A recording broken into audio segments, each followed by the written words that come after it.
A Vitória Costa está atenta, nos aguardando, e é um assunto muito sério, gente, muito sério mesmo. A gente fala sobre a meningite no nosso estado. Confirmação da primeira morte pela doença este ano. Então você veja e entenda a gravidade da situação meningite.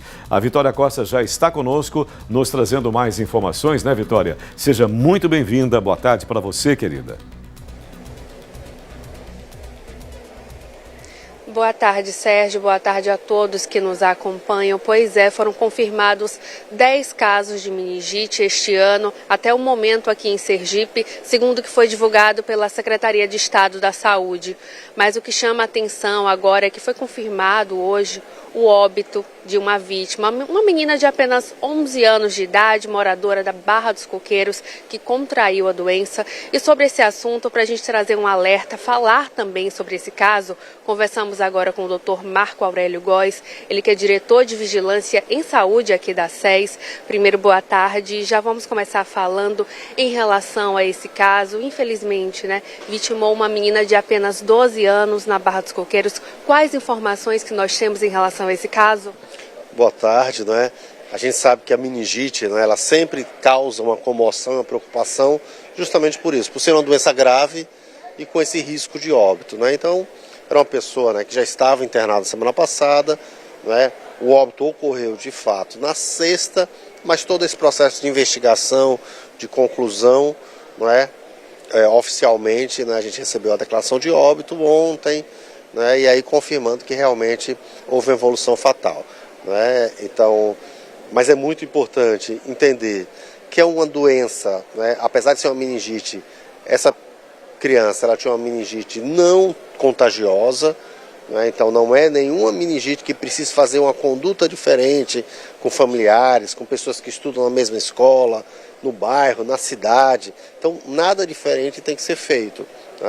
Apenas foi uma manifestação mais grave dessa bactéria, que é uma bactéria, o pneumococo, que é uma bactéria que se faz vacina na rotina das crianças, mas que pode causar também pneumonia, sinusite e outras infecções. Quando temos um caso com óbito, as pessoas ficam ainda mais preocupadas, elas tentam entender ainda mais em relação aos sintomas. Quais os principais sintomas dessa doença? Sim, a meningite é uma doença grave, A meningite ela é a inflamação das membranas que recobrem o cérebro e todo o sistema nervoso central. Então, como ela protege dessas bactérias, desses vírus, mas às vezes esses agentes infecciosos conseguem penetrá-la e aí causam inflamação. Essa inflamação vai dar dor de cabeça, uma dor de cabeça muito forte, progressiva, que pode levar a vômitos. Além disso, uma febre, que é uma febre alta, que não melhora com medicamentos normais, e a pessoa pode ir evoluindo para um torpor, para uma confusão mental, perda de consciência, até o coma.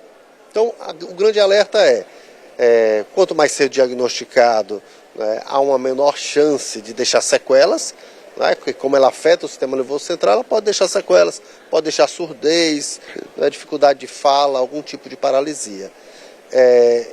Não é só um tipo de meningite, como a gente falou, a inflamação é que vai causar isso, mas a gente vai ter vários agentes infecciosos causando. Foi muito bem explicado em relação aos sintomas, só que os sintomas iniciais eles podem parecer com outras doenças. Como que dá para perceber que ali é meningite de fato, ali logo no começo? Então, talvez na primeira hora não se consiga, mas assim, ela tem uma evolução mais rápida.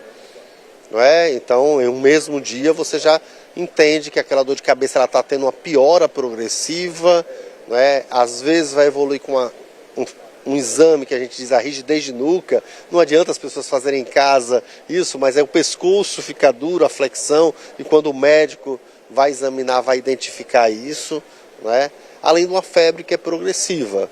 Isso a maior parte das meningites. É claro que tem outras meningites em pessoas que têm um risco maior, pessoas que tiveram algum TCE, algum traumatismo crânioencefálico, aumentam o risco de ter algum tipo de meningite, pessoas que já têm válvulas também aumentam, mas além disso a gente tem essas meningites, principalmente as bacterianas, que têm esse risco maior de letalidade.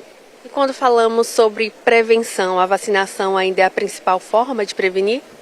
Então, para essas meningites bacterianas, ter um calendário vacinal, né, principalmente da primeira infância, em ordem, né, isso diminui o risco. Né? É claro que as pessoas vão ter problemas individuais que podem levar ao adoecimento, mas se a gente pensar como essas meningites se comportavam no final do século passado ou no começo desse século, né, quando foram introduzidas várias vacinas para vários tipos de meningite, como a pneumocócica, a meningocócica, a por hemófilos, né, a gente tinha muitos casos, né, e toda hora tinha um surto, uma epidemia. Temos isso controlado, mas é claro que quanto maior a cobertura vacinal, a gente protege a nossa população. A gente fala muito das crianças, mas as meningites podem alcançar as pessoas de qualquer idade. E ainda sobre a vacinação, é importante destacar que é uma vacina ofertada pelo Sistema Único de Saúde, o SUS, que as pessoas não devem deixar de atualizar esse calendário vacinal. Sim, é fundamental, né, que as crianças tenham o seu calendário vacinal, né, em dia, para estarem protegidas contra... A gente fala dessas bactérias que causam meningite, mas causam também outros tipos de infecção que podem ter gravidade. Além disso, né, lembrar que outras doenças infecciosas, né, os vírus, também podem causar quadros que a gente também denomina de meningite ou uma meningoencefalite. E como que a Secretaria vem fazendo esse trabalho de monitoramento, porque ele é feito por meio das notificações, é isso? Sim. Qualquer suspeita de meningite é de notificação imediata. Então, setor público, setor privado tem que imediatamente notificar a secretaria, até para que a gente consiga orientar, para que o nosso laboratório central, o nosso LACEN, consiga processar esse líquor, né, o exame que foi colhido no hospital, para que a gente identifique a bactéria. Porque as medidas de controle vão depender muito do tipo de bactéria. Tem algumas bactérias, né, que a gente precisa dar medicamento para os familiares para que limpe a garganta e não transmita. Outras bactérias precisa fazer um controle com a vacinação e outras precisa só de orientação. Então, por isso que é muito importante e as unidades privadas, né, e públicas precisam estar alerta para isso. O médico, quando suspeita de meningite, tem que notificar imediatamente o caso para que a gente tenha informação em tempo real e consiga fazer as medidas de controle e que a gente não tenha surtos, como a gente não tem tido. Né? Quando a gente compara 10 casos esse ano, no ano passado, nesse mesmo período, a gente teve 25 casos. Né? Então, a gente tem menos casos do que o ano passado de meningites. Estamos no período se aproximando do inverno, que é quando aumenta o risco dessas doenças também.